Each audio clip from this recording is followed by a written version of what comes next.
मित्रों, मेरी यह वीडियो अगर आपको पसंद आई हो तो प्लीज लाइक, सब्सक्राइब और शेयर कीजिए। सभी को जय राधे कृष्णा। अथ चतुर्थोध्यायः ज्ञान कर्म संन्यास योग। श्री भगवान बोले, मैंने इस अविनाशी योग को सूर्य से कहा था। सूर्य ने अपने पुत्र वैवस्वत मनु से कहा और मनु ने अपने पुत्र राजा इक्ष्वाकु से कहा। हे परंतप अर्जुन, इस प्रकार परंपरा से प्राप्त इस योग को राजर्षियों ने जाना, किंतु उसके बाद वह योग बहुत काल से इस पृथ्वी लोक में लुप्तप्राय हो गया। तू मेरा भक्त और प्रिय सखा है, इसलिए वही यह पुरातन योग आज मैंने तुझको कहा है, क्योंकि यह बड़ा ही उत्तम रहस्य है, अर्थात गुप्त रखने योग्य विषय है। अर्जुन बोले, आपका जन्म तो अर्वाचीन अभी हाल का है और सूर्य का जन्म बहुत पुराना है, अर्थात कल्प के आदि में हो चुका था। तब मैं इस बात को कैसे समझूं कि आप ही ने कल्प के आदि में सूर्य से यह योग कहा था। श्री भगवान बोले, हे परंतप अर्जुन, मेरे और तेरे बहुत से जन्म हो चुके हैं, उन सबको तू नहीं जानता, किंतु मैं जानता हूँ। मैं अजन्मा और अविनाशी स्वरूप होते हुए भी तथा समस्त प्राणियों का ईश्वर होते हुए भी अपनी प्रकृति को अधीन करके अपनी योग माया से प्रकट होता हूँ।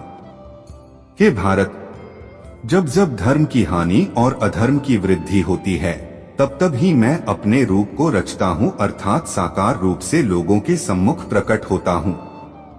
साधु पुरुषों का उद्धार करने के लिए, पाप कर्म करने वालों का विनाश करने के लिए और धर्म की अच्छी तरह से स्थापना करने के लिए मैं युग युग में प्रकट हुआ करता हूँ। हे अर्जुन, मेरे जन्म और कर्म दिव्य अर्थात निर्मल और अलौकिक हैं। इस प्रकार जो मनुष्य तत्व से सर्वशक्तिमान सच्चिदानंदन परमात्मा अज, अविनाशी और सर्वभूतों के परम गति तथा परम आश्रय हैं, वे केवल धर्म को स्थापन करने और संसार का उद्धार करने के लिए ही अपनी योग माया से सगुण रूप होकर प्रकट होते हैं। इसलिए परमेश्वर के समान सुहृद, प्रेमी और पतित पावन दूसरा कोई नहीं है।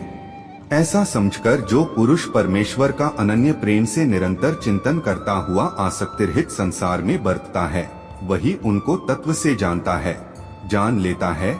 वह शरीर को त्याग कर फिर जन्म को प्राप्त नहीं होता, किंतु मुझे ही प्राप्त होता है। पहले भी जिनके राग, भय और क्रोध सर्वथा नष्ट हो गए थे और जो मुझ में अनन्य प्रेम पूर्वक स्थित रहते थे, ऐसे मेरे आश्रित रहने वाले बहुत से भक्त उपर्युक्त ज्ञान रूप तप से पवित्र होकर मेरे स्वरूप को प्राप्त हो चुके हैं। हे अर्जुन, जो भक्त मुझे जिस प्रकार भजते हैं, मैं भी उनको उसी प्रकार भजता हूँ, क्योंकि सभी मनुष्य सब प्रकार से मेरे ही मार्ग का अनुसरण करते हैं। इस मनुष्य लोक में कर्मों के फल को चाहने वाले लोग देवताओं का पूजन किया करते हैं, क्योंकि उनको कर्मों से उत्पन्न होने वाली सिद्धि शीघ्र मिल जाती है। ब्राह्मण, क्षत्रिय, वैश्य और शूद्र, इन चार वर्णों का समूह गुण और कर्मों के विभाग पूर्वक मेरे द्वारा रचा गया है। इस प्रकार उस सृष्टि रचनादि कर्म का कर्ता होने पर भी मुझ अविनाशी परमेश्वर को तू वास्तव में अकर्ता ही जान। कर्मों के फल में मेरी स्पृहा नहीं है, इसलिए मुझे कर्म लिप्त नहीं करते। इस प्रकार जो मुझे तत्व से जान लेता है, वह भी कर्मों से नहीं बंधता।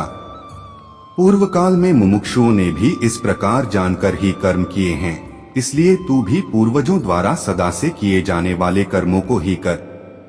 कर्म क्या है और अकर्म क्या है, इस प्रकार इसका निर्णय करने में बुद्धिमान पुरुष भी मोहित हो जाते हैं। इसलिए वह कर्म तत्व मैं तुझे भली भांति समझाकर कहूँगा, जिसे जानकर तू अशुभ से अर्थात कर्म बंधन से मुक्त हो जाएगा। कर्म का स्वरूप भी जानना चाहिए और अकर्मण का स्वरूप भी जानना चाहिए तथा विकर्म का स्वरूप भी जानना चाहिए, क्योंकि कर्म की गति गहन है।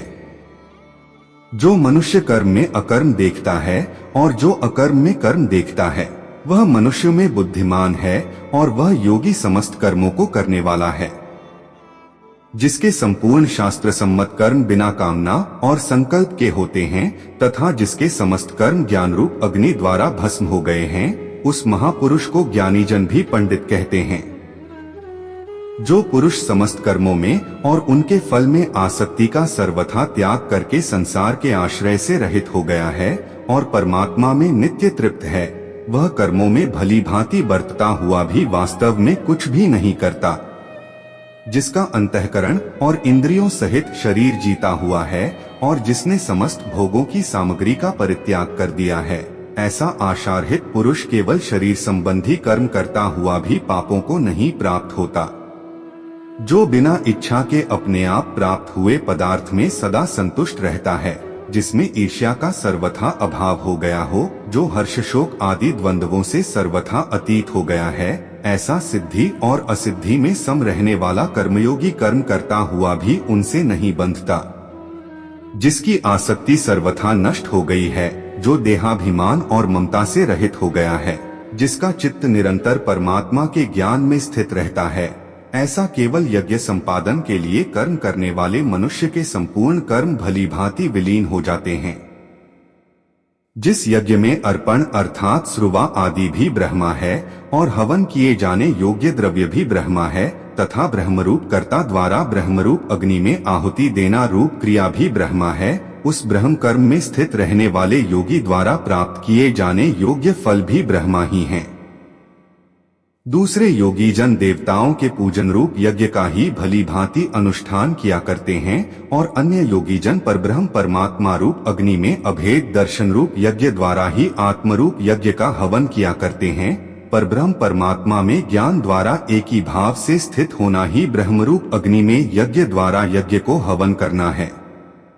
अन्य योगी जन श्रोत्र आदि समस्त इंद्रियों को संयम रूप अग्नियों में हवन किया करते हैं और दूसरे योगी लोग शब्दादि समस्त विषयों को इंद्रिय रूप अग्नियों में हवन किया करते हैं।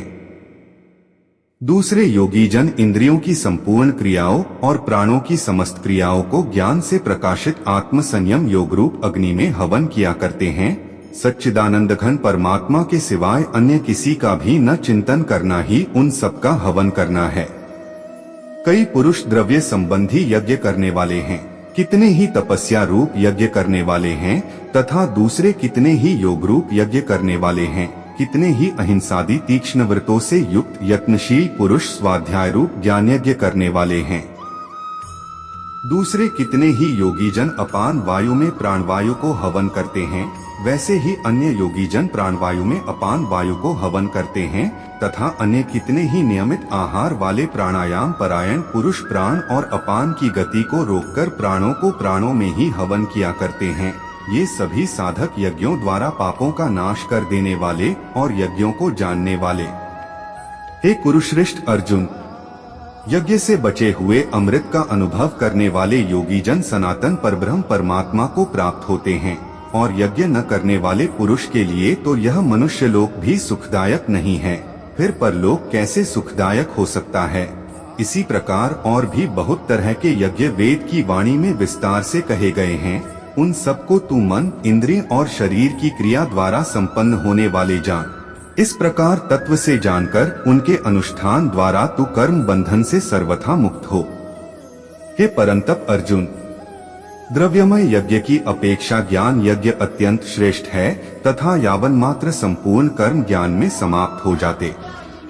उस ज्ञान को तू तत्वदर्शी ज्ञानियों के पास जाकर समझ, उनको भली भांति दंडवत प्रणाम करने से, उनकी सेवा करने से और कपट छोड़कर सरलता पूर्वक प्रश्न करने से वे परमात्म तत्व को भली भांति जानने वाले ज्ञानी महात्मा तुझे उस तत्वज्ञान का उपदेश, जिसको जानकर फिर तू इस प्रकार मोह को नहीं प्राप्त होगा। तथा हे अर्जुन, जिस ज्ञान द्वारा तू संपूर्ण भूतों को निःशेष भाव से पहले अपने में पीछे मुझ सच्चिदानंद घन परमात्मा में देखेगा, यदि तू अन्य सब पापियों से भी अधिक पाप करने वाला है तो भी तू ज्ञान रूप नौका द्वारा निःसंदेह संपूर्ण पाप समुद्र से भली भांति तर।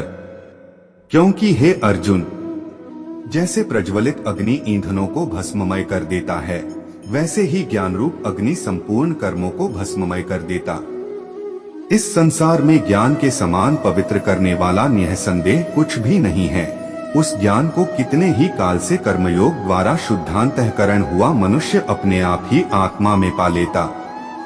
जितेंद्रिय साधन प्रायण और श्रद्धावान मनुष्य ज्ञान को प्राप्त होता है तथा ज्ञान को प्राप्त होकर वह बिना विलंब के तत्काल ही भगवत प्राप्ति रूप परम शांति को प्राप्त हो जाता।